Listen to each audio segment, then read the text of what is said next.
जय हिंद, वंदे मातरम। दोस्तों, स्वागत करता हूं आप सभी का आपके अपने परिवार दीक्षित एजुकेशन अड्डा पर। दोस्तों, एक बार फिर हाजिर हो चुका हूं लेकर आप सभी के लिए एकदम लल्लन टॉप क्लास है। अगर आपका भविष्य में SSC, MTS, UP police constable, Delhi police constable के साथ कोई सा भी एक दिवसीय एग्जाम है तो ये क्लास आप सभी के लिए मोस्ट इंपॉर्टेंट क्लास साबित होने वाली है। पूरी क्लास को आप नोट कीजिएगा अपनी कॉपी के अंदर वन लाइनर नोट्स के रूप में। 100% आज की क्लास से आपकी परीक्षा में 2 से 4 सवाल आपको हूबहू देखने को मिलने वाले हैं। आइए दोस्तों, शुरू करते हैं आज की क्लास। देखते हैं अपने सारे प्रश्न। दोस्तों, पहला सवाल हमसे कहता है कि पीएम श्री योजना का शुभारंभ कब किया गया था? 2 सितंबर 2022 को, 5 सितंबर 2022 को, 17 सितंबर 2022 को कि 2 अक्टूबर 2022 को? दोस्तों, आपको याद रखना है पीएम श्री योजना, इसका शुभारंभ कब किया गया था? 5 सितंबर 2022 को। आपका ऑप्शन नंबर बी बिल्कुल सही जवाब होगा। और इससे दोस्तों किससे संबंधित है? स्कूलों से संबंधित है। किसका? स्कूलों से संबंधित है। इसको आप नोट कर लें। अब दोस्तों बात करते हैं कुछ महत्वपूर्ण फैक्ट को लेकर। अगर आपसे पूछा जाए 17 सितंबर 2022 से 2 अक्टूबर 2022 तक इसको दोस्तों कौन सा मिशन चलाया गया था, तो आपको याद रखना है स्वच्छ अमृत महोत्सव। कौन सा दोस्तों? स्वच्छ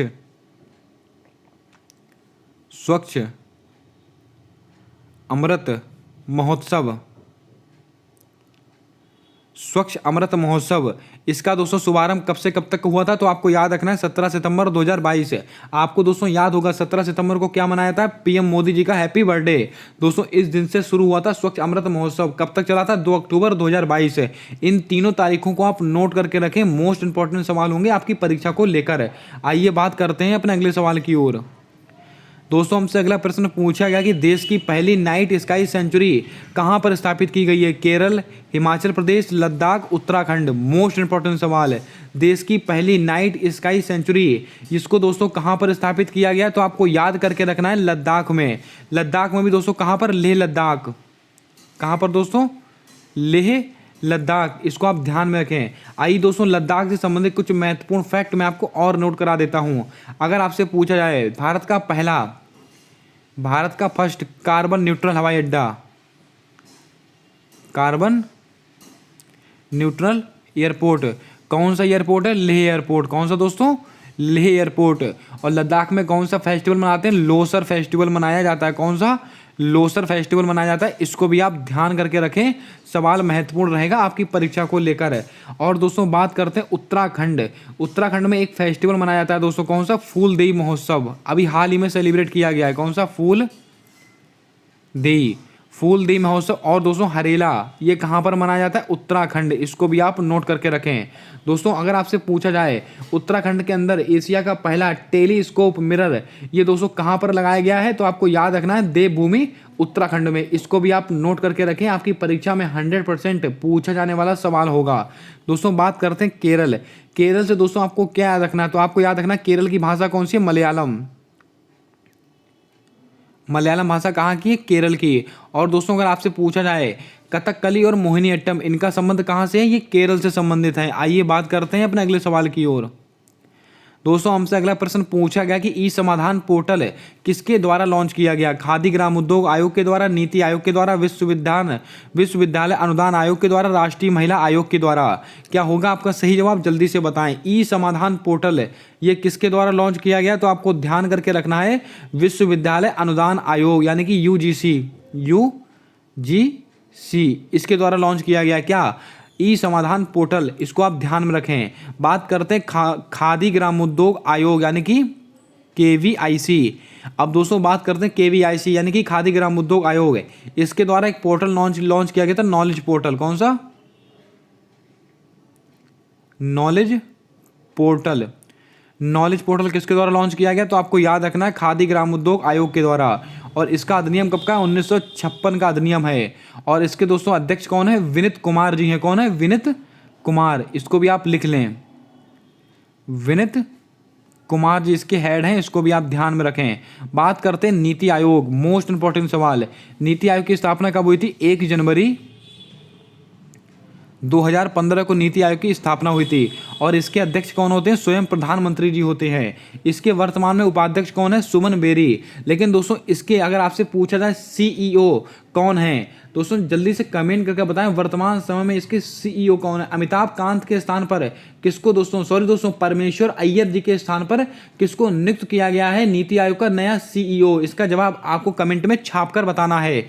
आइए बात करते हैं अपने अगले सवाल की ओर। दोस्तों हमसे अगला प्रश्न पूछा गया कि डोनी पोलो एयरपोर्ट निम्नलिखित में से किस राज्य में स्थित है? लगाइएगा स्टार, आपकी परीक्षा में 100% पूछा जाने वाला सवाल होगा। डोनी पोलो एयरपोर्ट ये किस राज्य में स्थित है? दिल्ली, अरुणाचल प्रदेश, बेंगलुरु, उत्तर प्रदेश है।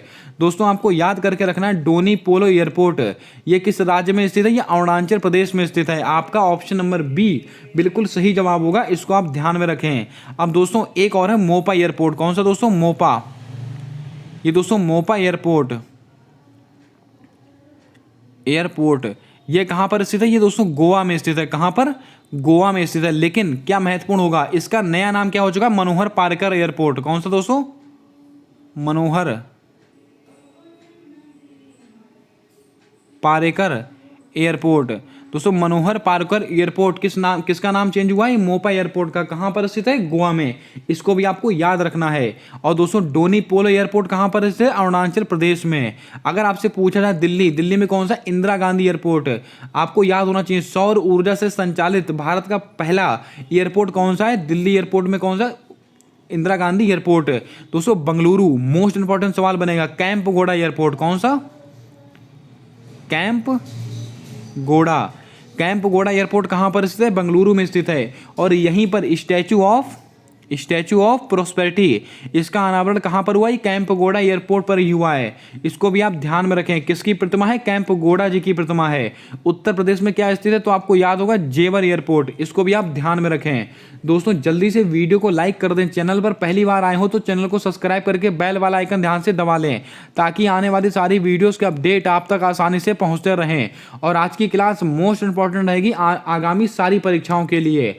हमसे अगला प्रश्न पूछा गया है कि 2022 का शांति का नोबेल पुरस्कार किसको प्राप्त हुआ? एलिस को प्राप्त हुआ है, रूसी मानवाधिकार संगठन मेमोरियल को प्राप्त हुआ है, यूक्रेनी मानवाधिकार संगठन सेंटर फॉर सिविल लिबर्टी को प्राप्त हुआ है, कि उपरोक्त सभी को प्राप्त हुआ है?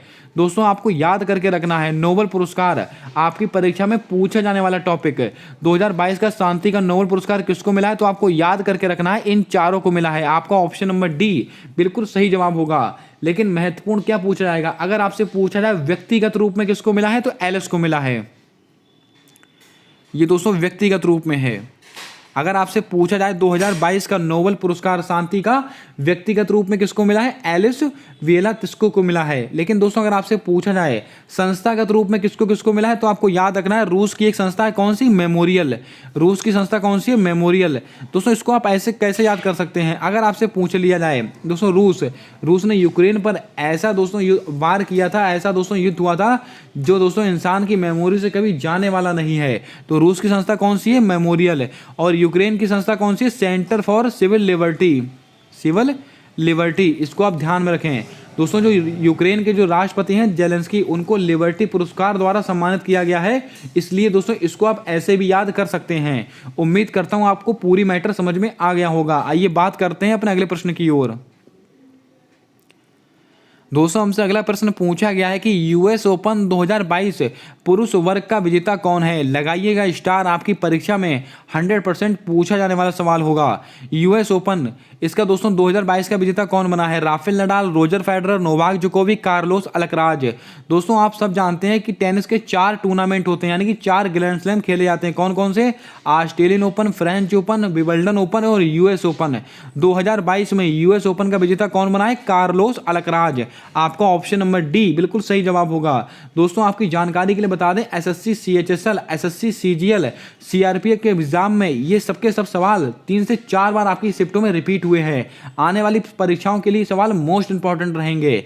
दोस्तों यूएस ओपन का खिताब किसने जीता है? कार्लोस अल्कराज ने।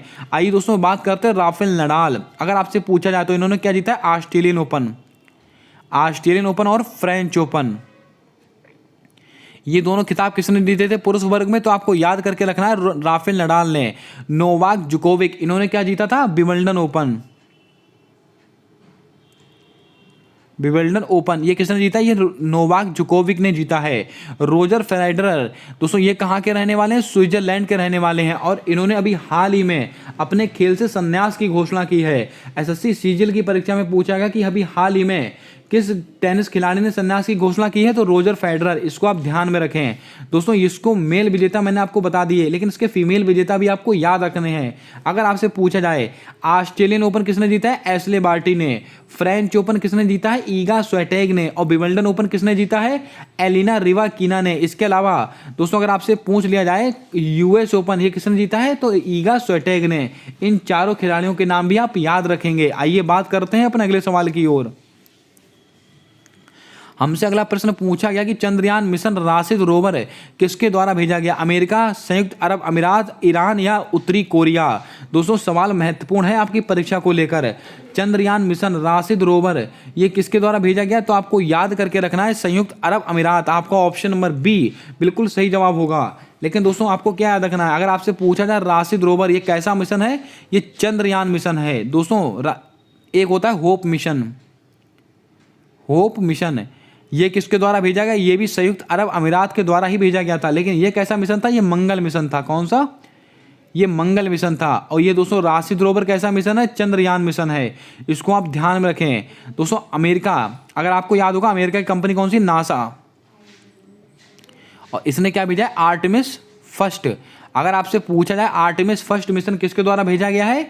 नासा के द्वारा भेजा गया। इसको आप ध्यान में रखें। ईरान दोस्तों, ईरान और उत्तर कोरिया इनके दो बहुत ही महत्वपूर्ण दोस्तों लॉन्च किए गए थे। क्या क्या था? तो आपको याद रखना है। एक तो नूर, नूर नूर किसके द्वारा भेजा गया? ईरान के द्वारा। अगर आपसे पूछा है नूरी, नूरी किसके द्वारा भेजा गया है? उत्तरी कोरिया के द्वारा। इसको भी आप ध्यान में रखें।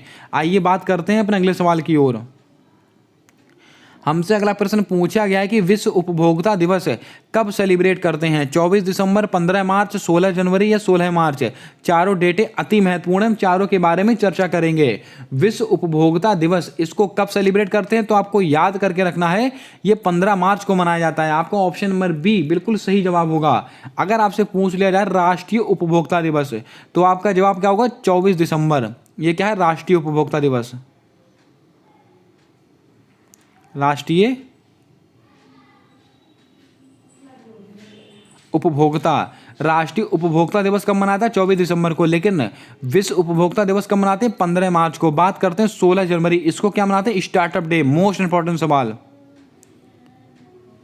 स्टार्टअप डे ये कब मनाते हैं? 16 जनवरी को। और दोस्तों किस मंत्रालय के अंतर्गत आता है? ये वाणिज्य एवं उद्योग मंत्रालय। किसके दोस्तों? वाणिज्य एवं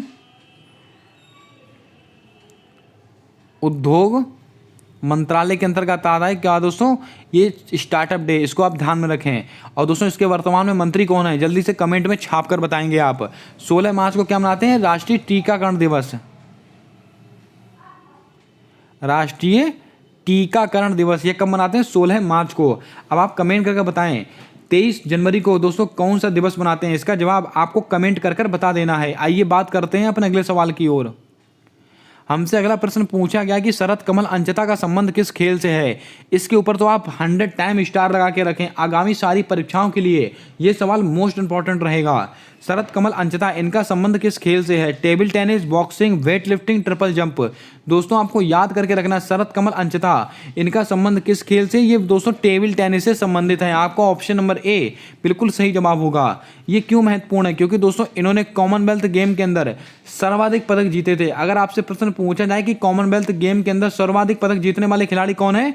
शरत कमल अंचता। और किस खेल से संबंधित है? Table tennis. बात करते हैं दोस्तों शरत कमल अंचता को लेकर। अगर आपसे पूछा जाए 2022 का मेजर ध्यानचंद खेल रत्न अवार्ड, मेजर ध्यानचंद खेल रत्न अवार्ड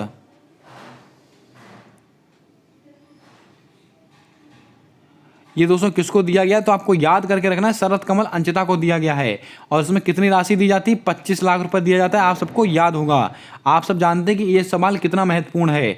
बॉक्सिंग दोस्तों आपको याद होगा, निखत जरीन, इनका संबंध किससे है, बॉक्सिंग से संबंधित है। और अगर आपसे पूछा जाए कॉमनवेल्थ गेम के अंदर समापन कार्यक्रम में ध्वजवाहक कौन थे, ये निखत जरीन और शरत कमल अंचिता, ये दोनों लोग थे। वेट लिफ्टिंग से दोस्तों आपको क्या याद रखना है, मीराबाई चानू, मीराबाई चानू, इनका संबंध किससे, वेट लिफ्टिंग। कहाँ की रहने वाली है, मणिपुर की रहने वाली है, आपको याद होगा। और दोस्तों इन्होंने 49 किलोग्राम की कैटेगरी में, कितने, 49 किलोग्राम की कैटेगरी में कॉमनवेल्थ गेम के अंदर इन्होंने गोल्ड मेडल जिताया था अपने भारत देश को। ट्रिपल जंप, मोस्ट इंपॉर्टेंट सवाल, एल्डोल पाल, एल्डोल पॉल, इनका संबंध किससे, ट्रिपल जंप से संबंधित हैं। इन्होंने भी कॉमनवेल्थ गेम के अंदर भारत को गोल्ड मेडल दिलाया था। आइए बात करते हैं अपने अगले सवाल की ओर।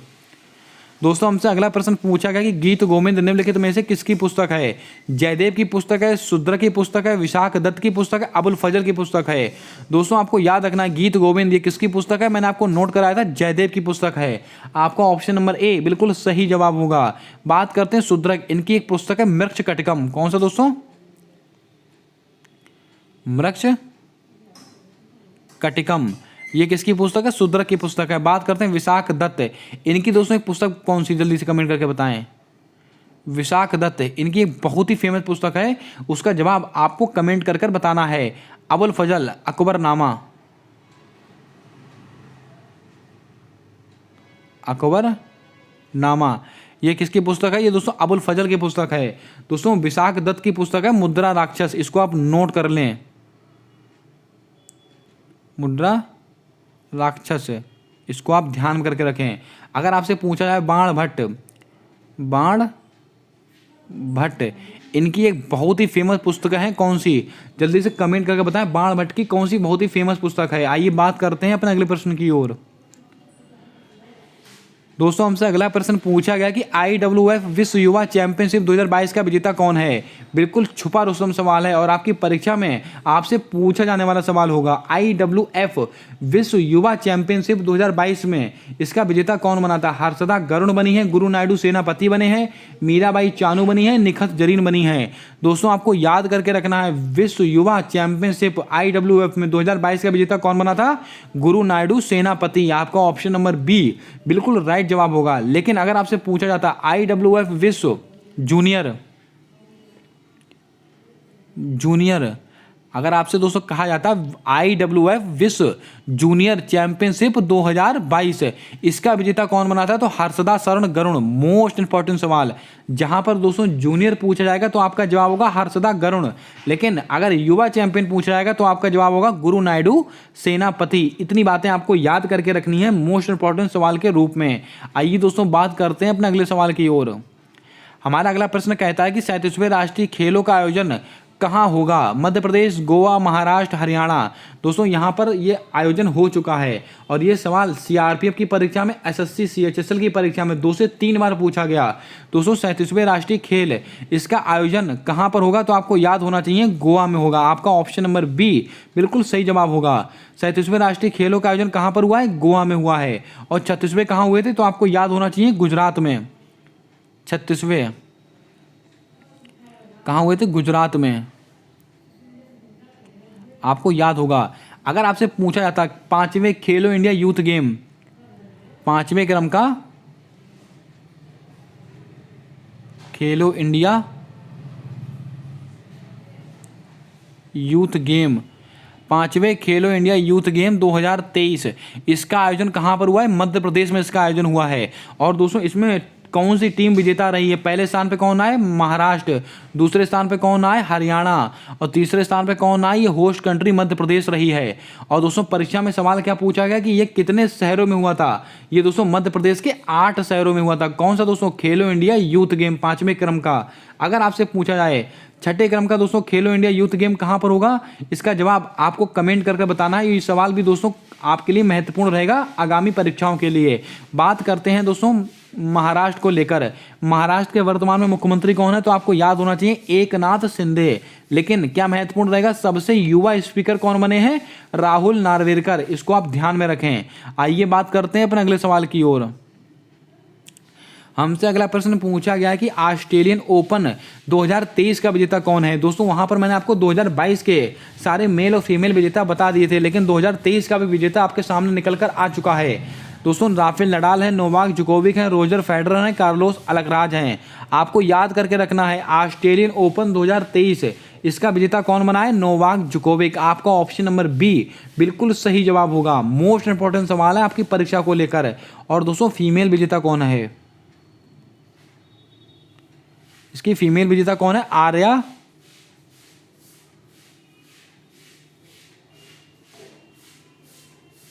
आर्या सबलेंका करके खिलाड़ी हैं ये। दोस्तों इसकी फीमेल विजेता हैं, इसको भी आप ध्यान में रखें, ये सवाल आपकी परीक्षा के लिए महत्वपूर्ण रहेगा।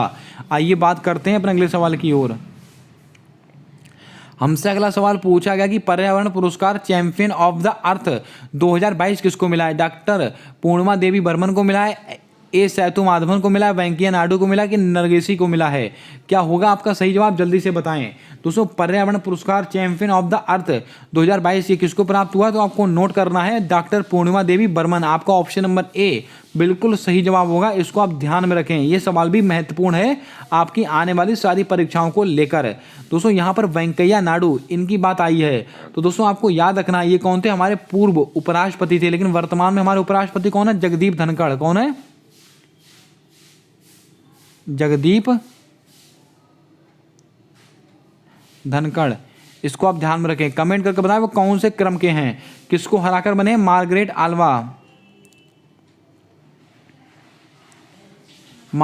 आल्वा को हराकर बने हैं जगदीप धनखड़ जी दोस्तों उपराष्ट्रपति। अब दोस्तों आपको कमेंट करके बताना है जगदीप धनखड़ कौन से क्रम के उपराष्ट्रपति बने हैं, इसका जवाब आपको कमेंट कर बताना है। आइए बात करते हैं अपने अगले सवाल की ओर।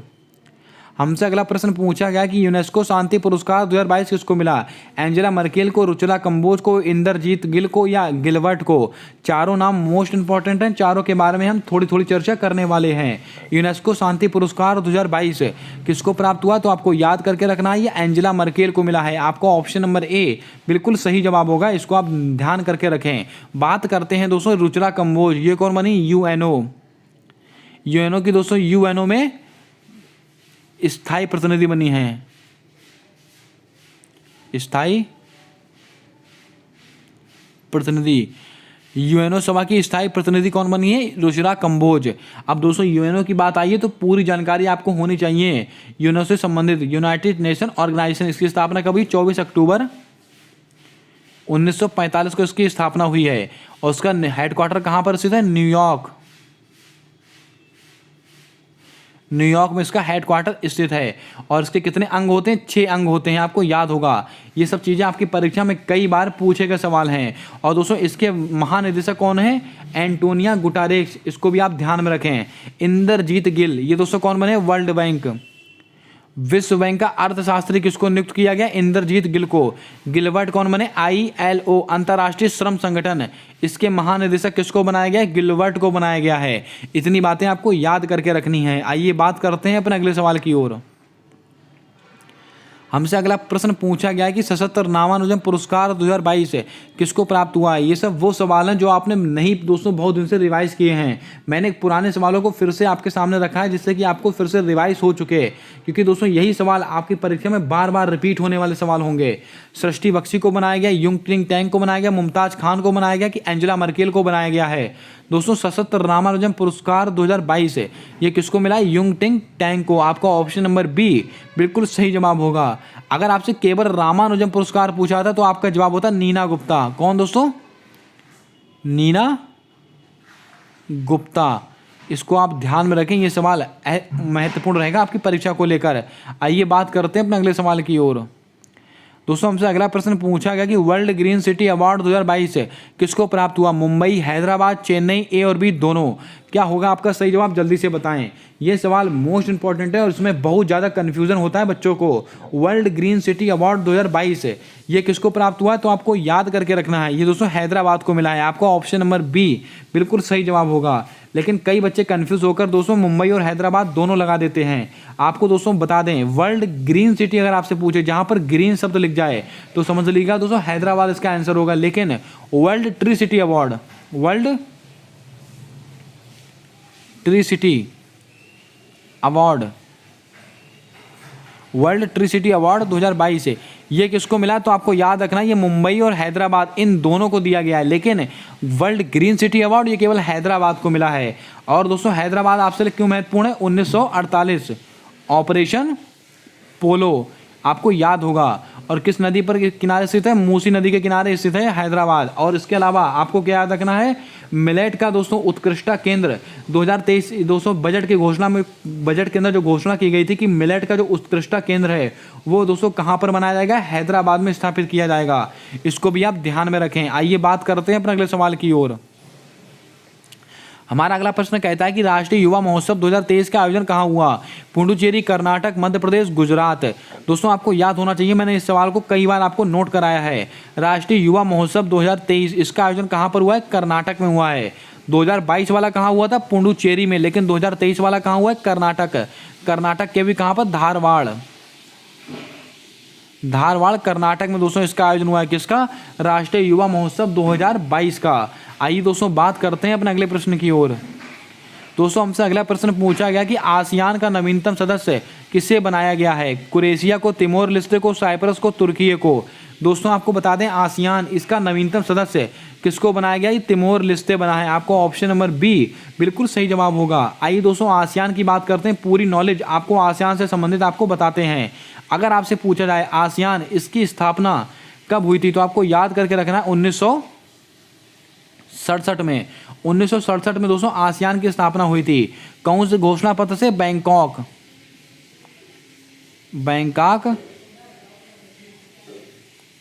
घोषणा पत्र, बैंकॉक घोषणा पत्र की दोस्तों सिफारिश पर आसियान की स्थापना हुई थी।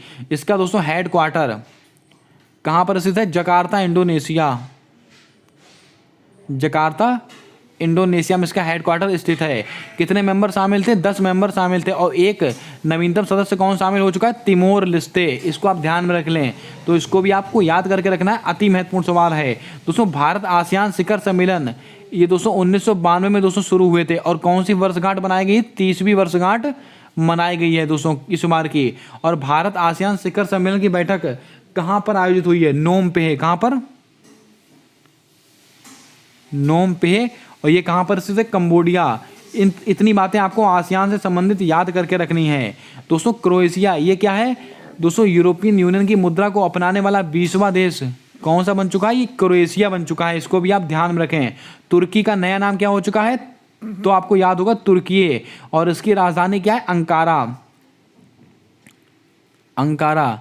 और इसकी दोस्तों मुद्रा क्या है, तुर्किश लिरा। आपको याद होगा, मैंने आपको नोट कराया था दोस्तों, अंकारा इसकी राजधानी है।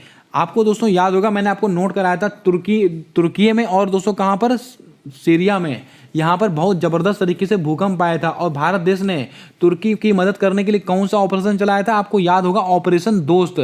अगर आपसे पूछा जाए दोस्तों सीरिया की राजधानी क्या है, दमिश्क। इसको भी आप ध्यान में रखें। आइए बात करते हैं अपने अगले प्रश्न की ओर।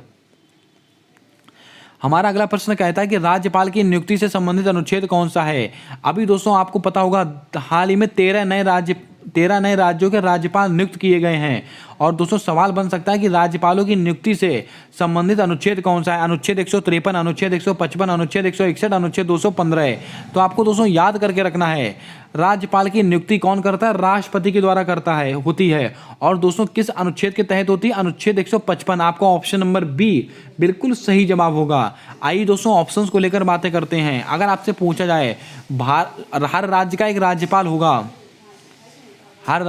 राज्यपाल होगा, ये किस अनुच्छेद में कहा गया, अनुच्छेद 153 में कहा गया है। और राज्यपाल की अध्यादेश की शक्ति ये किसके अंदर है, अनुच्छेद 213। राज्यपाल से संबंधित जितने महत्वपूर्ण फैक्ट आपको हो सकते हैं मैं आपको नोट कराता हूं।